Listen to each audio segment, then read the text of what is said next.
Hello everyone and welcome back to Let's Play Let It Die.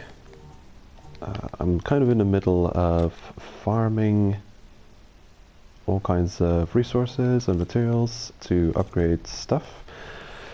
But I'd like to take a little side episode here to talk about the rules I've put for myself on this Let's Play. I'm partaking in the events that are going on as temporary events, and I'm gaining some kind of, I guess, time expedience advantage. But a big rule I'm putting on this Let's Play is to not use resources that may be not available to some people, because I want it to be also usable as possibly a guide to deal with the content throughout the game. This is an example of a setup that I'll probably not be using on the progression boss kills. So I'm going to go up and kill Go-To-9 a couple of times to try and get the Candlewolf Black medals. And I'm doing this using some premium decals that may not be available to everyone. For progression kills and progression in general, I have a rule to use resources that anyone would have available to them at that given time. But these decals do make it easier for me on fast farming between episodes. Not just these, but I guess a previous episode I farmed a bunch of decals through the kill coin rewards that I got through the seasonal quests, the weekly kill quests and climb quests. And here's a bunch of them. I think I'll quickly go over the ones that I didn't discuss in the last episode. So the superhero, that's one in the class of, you could say, damage increasing decals. There are decals, they do categorize them in different types. Let's see, special strengthening, I guess you could say, is damage increasing. Resistance, there is athleticism related, which would, reduce the stamina cost for making certain actions and movements. Apparently increased HP also counts as athleticism, and increased defense as well. But, decals will do various things for you. They'll have niche effects that will benefit you against very specific threats. Like, for instance, the Master Onion Cutter is very specifically for TDM defenders, and it will also only just stop the blinding effects, the blinding debuff that can be put on your defenders. So that's got a very niche use. This will not benefit you at all climbing the tower and progression in the main game. These first few rows of decals, however, are damage increasing decals, and they will very much benefit you in the main game. The Raging Bull is part of the Bull builds. Very, very powerful builds. Basically a glass cannon where you're handicapping yourself with health being very low, but you're also gaining an intense damage output that can just shred any challenge in the game, provided you play properly and don't get hit by things too much. So Dumbbell is one of our damage increasing decals we've also obtained. That's not rare. I'll go over some of the rare ones that you may not see early game. They would see only through getting the premium dues. Gymnast you'd see Silver Heart, this one, I don't see any point to the ninja. It's a very niche use. Early game, if you get this very early on, it may prove useful. Dealing with haters, if they haven't spotted you, you can get some high damage numbers on them.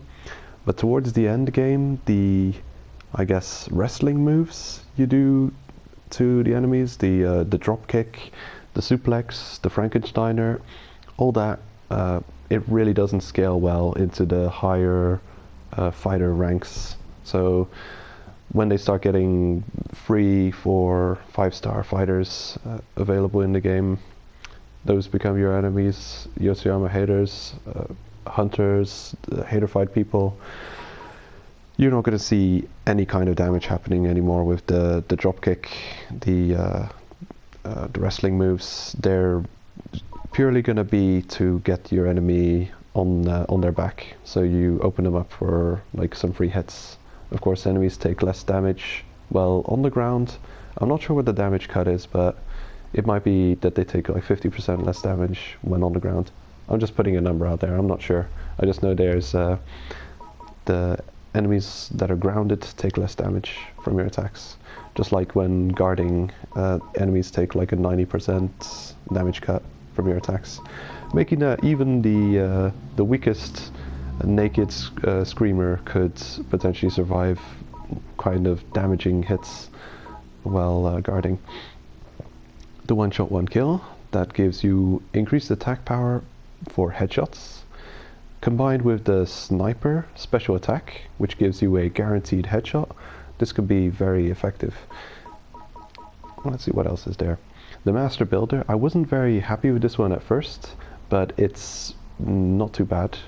If you don't have many attack increasers available at the moment, then this can really do some work for you. Like this type of decal, this will strengthen the resistance and damage of specific types of gear. This one's for DoD, Master Builder. This one is for the War Ensemble. Increases attack and defense, War Ensemble, weapons and equipment, 7%. So that's a 7% attack increase, and Dumbbell, which you have available pretty early in the game, also is a 7% increase. So it's just the same, it's the same kind of increase as that, but getting it as premium means you're just saving money on buying dumbbells. Of course, you can stack it with the dumbbell, giving you a higher just damage increase. Of course, this one will only work on the dot gear, while the dumbbell will work on any kind of damage source. Let's see, I've also obtained the Samurai, which can be stacked with the regular Samurai, and it's an increase to slashing weapon type damage. So the regular Samurai is available through skill shroom trade, I believe, for bronze skill shroom, so it's not too difficult to obtain, but of course it's a pain because it's through mushroom trade and you will have to farm mushrooms to be able to get a decent amount of these, so they're not throwaway, they're not easy to replace the basic Samurai. So this is a pretty good get if you can get this, and of course the Slugger, which I haven't got, but I could get if I wanted to. The Slugger is the blunt weapon type damage increase, while this Samurai is the slashing type increase. Firestarter is fire damage increase. I also picked up a premium Mosquito, which recovers 3% of your damage dealt as HP. The maximum recovery per hit is 3% of your HP. So 3% of your weapon damage as healing, as a leeching of the whatever you're damaging, and the maximum heal, it'll just cap off. It'll cap off at the 3% of your health. So you know, you can grab the calculator and figure out how much healing you'll maximum get. The Mosquito is not very strong. It's a minimal amount of healing. Its big brother, the Vampire, however, is a much decent healing option. If you can get that, that'll be very useful for farming the any kind of low floors as a high level character. You'll get healing off of everything that you overkill, and the only tough opponent again will still remain the hater on that floor. Groggy, Indomitable Spirit, 3-star. I wasn't happy getting this. Makes it harder to become groggy. Now, you do not become groggy very often in the game. The enemy already has to have a very significant advantage on you to put you into a groggy state. You get put in a groggy state when taking very heavy hits of damage. Damage will take 30%, 40% of your health off in one go. Let's say you get hit twice by a weapon that with each hit takes 40% of your health. The second hit will take you to 20% health remaining. You may be in a groggy state at that point, but if the enemy is already that much more powerful than you, to make you groggy. This thing, well, you know, this is going to provide little solace knowing that they can just, you know, get you dead in a few hits. So groggy really doesn't happen much to you, and this has probably got some very niche use, but I never use that. Firefighter, same as the regular firefighter. Anything else? Doesn't seem so. Alright. So I'd like to quickly point out the, you know, the stats. There's people who don't notice yet. Like starting out in the game, it's a detail that is very you know, easy to not notice, easy to overlook. Just going to take out some more gear so I can properly compare. Take out a new armor set. I hope I can get into killing some bosses in this episode, because I'm going pretty far into the explanation part. Anyway, gonna take out that. I've got a bunch of rare mushrooms, and I won't be using any of this on progression kills or progression videos, climbing videos. I'll be using any of these rare type of mushrooms on just making my between episodes farming more quick. I'll speed things up between episodes. Okay, so for stats, you have a couple of different things to keep an eye on. So your resistances, your defense, your attack types, and the decals working on your equipment. So the Master Builder, for instance, increases attack of dot, arms, weapons, and equipment by 7%. It won't work on my equipment because I'm wearing Candlewolf equipment, and you can tell what type of equipment you're wearing if you scroll through by pressing R3, the equipment types, the description. The multiple pages are indicated by the little white dots under the icon of the equipment you're highlighting. That shows how many pages there are description of any given item. So if there's there's 2 empty dots and 1 selected dot, that's just the page you're on for the description scrolling. So the type of material, you can tell what type it is by the background. The background, if you look on this knight's helmet, next to durability loss and next to the rank C, you can tell there's a icon, sun and moon face, and it says Candlewolf under there. So it's kind of hidden, but you can tell that's an indicator of the type of equipment that this knight helmet is. It counts as Candlewolf equipment. Now let's look at another piece of equipment. This armor, there's 2 different types, actually 3 different types here. There's a Candlewolf knight set. The Special Forces pants, for instance, is War Ensemble. You can tell because the War Ensemble icon is in the background there. Now, the heavy hitter body A is Milk, Muscle International League Killers, which, yeah, that's the type of equipment that is. So the decal Master Builder increases the defense of DoD arms equipment. I guess they mean armor by that. Now, I will not benefit from that defense at all because I don't have a set that is DoD arms of Milk, War, and Candlewolf. But it's not for that reason that I'm using it. I'm using it because the attack increase of DoD arms works on the DoD arms drill arm, which is a DoD type weapon, and that's the reason I equipped it. Because the drill arm is a very efficient and very strong weapon to get at this stage of the game. Does quite a bit of damage, and the poke attack is fantastic. The R1, very damaging, comes out very quick, one of the fastest attacks in the game, if not the fastest. And yeah, I'm going to be killing Goto using that.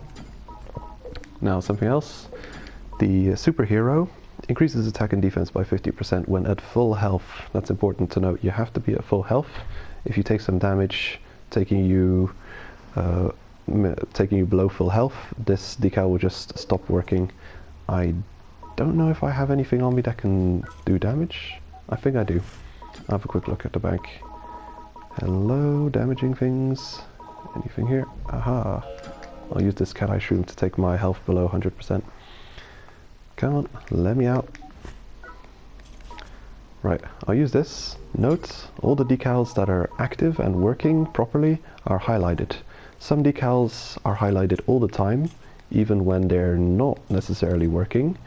For instance, if I throw my weapon away, I'm not wearing a slashing weapon type, but the increase in damage for slashing weapon type, slashing damage, is showing as active,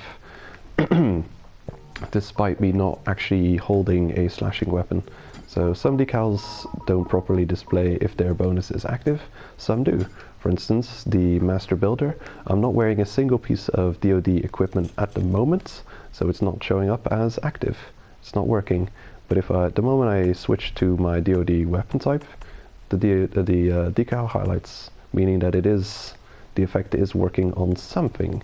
It's not working on my armor, but it's working on to increase the attack of my weapon. So the superhero, you can tell it's active because it is highlighted. Now if I was to take any kind of damage, like eating this shroom, that'll damage my health. As you can see, the decal is no longer highlighted, it is not active at the moment. So it will be highlighted when it is active and working. Increases attack and defense by 15% when at full health, meaning at a full health you will be able to guard the first attack of the enemy with more defense. Of course it'll just be the first attack because that attack will take you below full health, and then you will not have the defense increase by 15% from this decal anymore, or the attack increase. Well, anyway, this is my striker fighter, striker class fighter. Under his name Dale and the 4 stars, you can tell it's written striker, and he is my boss killer. So I've got the collectors to do just like any other climbing and farming content, and for specifically boss progression kills and farming bosses, I'll use striker types, because the striker has more strength, they have more maximum strength, meaning they have more damage for physical attacks. Also, weapons requiring strength will get a higher buff to their damage output still. Now these weapons don't require strength to wield, but more strength still means more damage for physical types. Now the dex scaling weapons, most range weapons will also require dex to use, so they're for the shooter type, which has the most dex. Or you could use attacker, but attacker is like a jack of all trades, damage type, glass cannon class I shy away from usually. So some more stats. You can tell when there's split damage, there is it shows you the percentage of each damage type. For weapons, for instance, this weapon has a slashing damage. You can tell by the icon under the stat requirements. The icon is a sword with a couple of lines next to it. That means a slashing damage type. The red on iron is blunt. You can tell because there's a hammer banging on something icon. And the pierce weapon types, you can see by the icon, it looks like a laser which is impacting something, but that's just like a shot impact. So you can tell the weapon damage types by those icons next to the white bar, indicating the damage type. When the white bar is full, it means full, you know, pierce, slash, or blunt. When the bar is filled up with a color, it will be yellow, purple, or red, being one of the 3 elements in the game. Poison, electricity, or fire damage. Poison, I don't believe does any damage. It just has an amount of poison buildup on the enemy. And the poison buildup is not something visualized in game.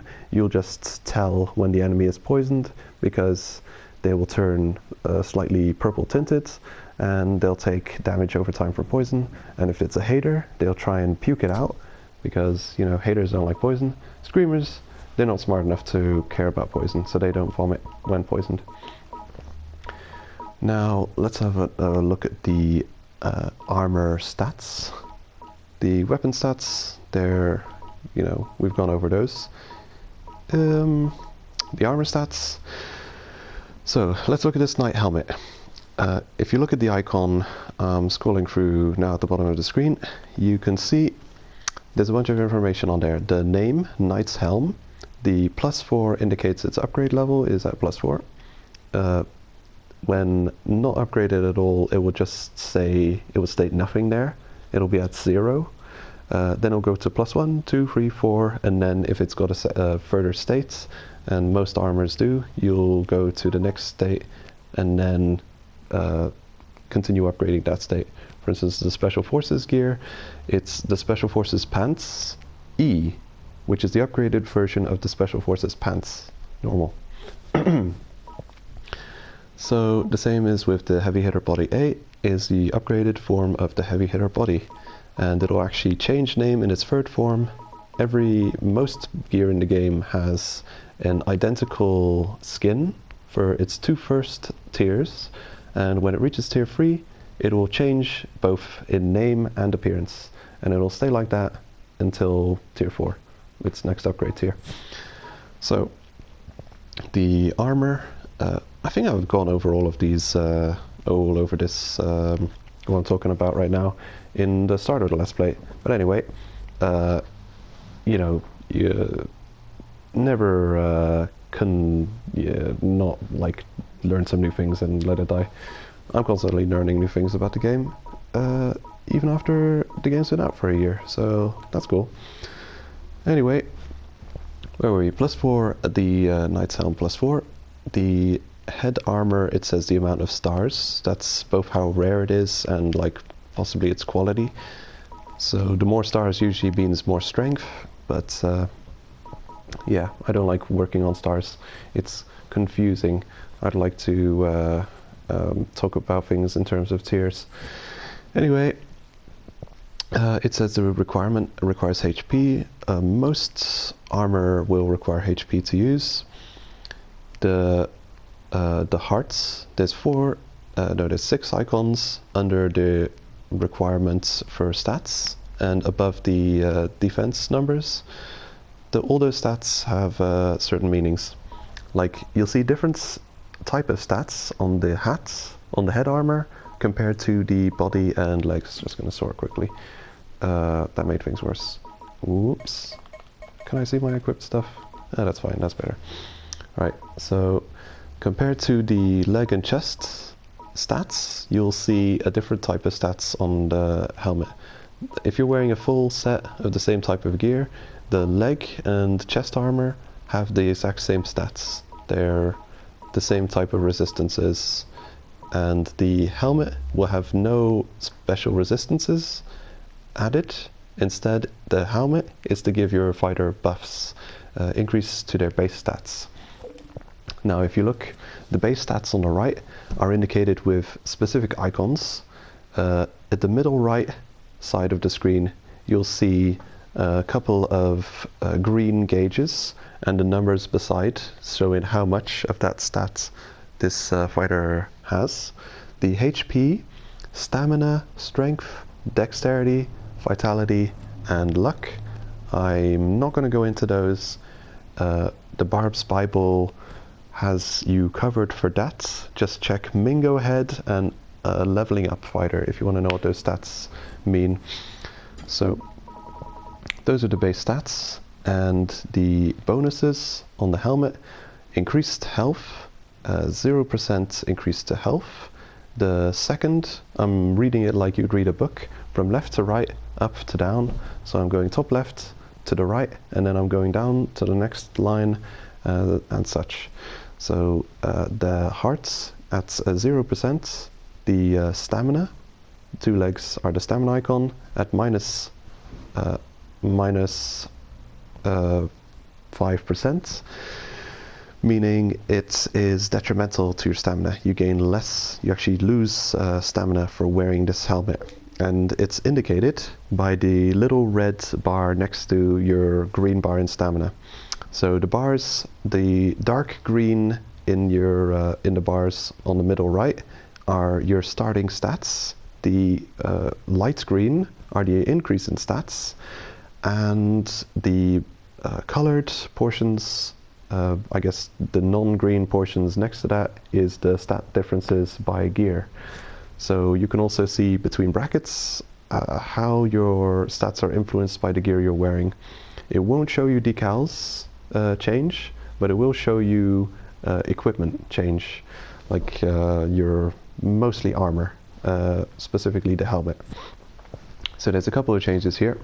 The stamina is being reduced by 12, the strength increased by 18, the dexterity decreased by 2, and vitality decreased by 3. And you should see that reflected in the helmet. Health increased or decreased, no change there, it's at 0%, minus 5% to stamina, plus 12% strength, which is a really good one. One of the best damage increasing helmets. The dex decrease by 5%, vit decreased by 5%, and luck remains unchanged. The stats that I care about on this helmet are the everything except for luck and dex, because we don't use ranged weapons. Generally speaking, on this melee fighter, I don't care about dex. The stamina decrease and the vitality decrease means we can sprint less far and take more damage from hits, because vitality determines how much, how valuable your points of defense from gear are. Moving on to the armor type. And I don't think we're going to be able to get into boss killing in this video, so I guess that'll be another video. It's been a while since I've climbed the tower, and I'm worried it's going to be a few more Let's Play episodes before I do so. Anyway, yeah, you can see as I went over earlier the damage types in the game. There are 6 types of damage that occur in the game: slashing, blunt, pierce, fire, electric, and poison. Poison not being damage, but poison buildup. Yeah, poison's a complicated one. I don't think I want to get into that completely in this episode. But the other damage types you can definitely account for. They all work normally as you know, damage dealers, except for fire. Fire is the it deals damage on contact, but it also do damage over time. So here is 9% increase in defense to slashing, 9% weakness to blunt, 5% weakness to pierce, and the elemental weakness and resistance underneath. You should double those numbers if you're wearing the armor set, because the legs have the exact same resistance and weakness as the chest. And you can see that reflected in your numbers at the bottom right. You'll see defense number and the number of resistance and weakness to any given element or damage type. 18% resist to slash, weakness to blunt 18%, weakness to pierce 10%, strength to fire 10%, weakness to electricity 18%, and poison neutral. Candlewolf armor generally is strong against slash, milk is strong against blunt, I believe, and War Ensemble is strong against pierce. Dodd, I don't know. Anyway, I guess that's going to be it for this video. Next video, Goto must die. See you in the next one.